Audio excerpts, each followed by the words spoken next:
Nadwi Islamic wise channel کے پیارے ناظرین، نبی کریم صلی اللہ علیہ وآلہ وسلم نے فرمایا کہ امانت داری آسمان سے بعض لوگوں کے دلوں کی جڑوں میں اتری، یعنی ان کی فطرت میں داخل ہے، اور قرآن مجید نازل ہوا تو انہوں نے قرآن مجید کا مطلب سمجھا اور سنت کا علم حاصل کیا تو قرآن و حدیث دونوں سے اس ایمانداری کو جو فطرت دی تھی پوری قوت ملی۔ صحیح بخاری حدیث نمبر 7276۔ حضرت عبداللہ بن مسعود رضی اللہ عنہ انہوں نے کہا کہ سب سے اچھی بات کتاب اللہ ہے، اور سب سے اچھا طریقہ محمد صلی اللہ علیہ وآلہ وسلم کا طریقہ ہے، اور سب سے بری نئی بات بدعت پیدا کرنا دین میں، اور بلا شبہ جس کا تم سے وعدہ کیا جاتا ہے وہ آ کر رہے گی، اور تم پروردگار سے بچ کر کہیں نہیں جا سکتے۔ صحیح بخاری حدیث نمبر 7277۔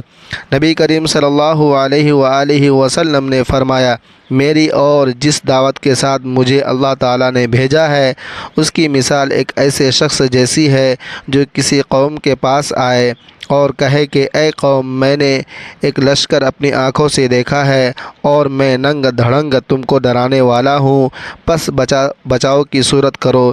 تو اس قوم کے ایک گروہ نے بات مان لی اور رات کے شروع میں ہی نکل بھاگے اور حفاظت کی جگہ چلے گئے، اسی لیے نجات پا گئے، لیکن ان کی دوسری جماعت نے جھٹلایا اور اپنی جگہ ہی پر موجود رہے۔ پھر صبح سویرے ہی دشمن کے لشکر نے انہیں پکڑ لیا اور انہیں مارا اور ان کو برباد کر دیا۔ تو یہ مثال ہے اس کی جو میری اطاعت کرے اور جو دعوت میں لایا ہوں اس کی پیروی کرے، اور اس کی مثال ہے جو میری نافرمانی کرے اور جو حق میں لے کر آیا ہوں اسے جھٹلائے۔ صحیح بخاری حدیث نمبر 7283۔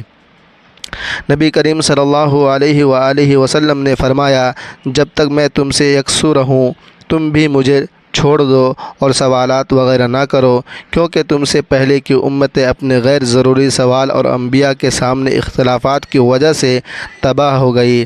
بس جب میں تمہیں کسی چیز سے روکوں تو تم بھی اس چیز سے پرہیز کرو، اور جب میں تمہیں کسی بات کا حکم دوں تو بجا لاؤ جس حد تک تم میں طاقت ہو۔ صحیح بخاری حدیث نمبر 7288۔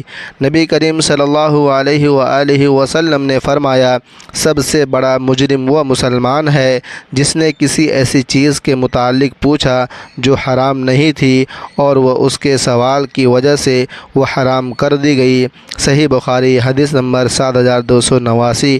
اللہ تبارک و تعالی ان تمام حدیثوں پر عمل کرنے کی توفیق عطا فرمائے، اور تمام امت مسلمہ کو اپنے حفظ و امان میں رکھے، اور حدیث کو زیادہ سے زیادہ شیئر کرتے رہیں۔ ثواب کی نیت سے آمین۔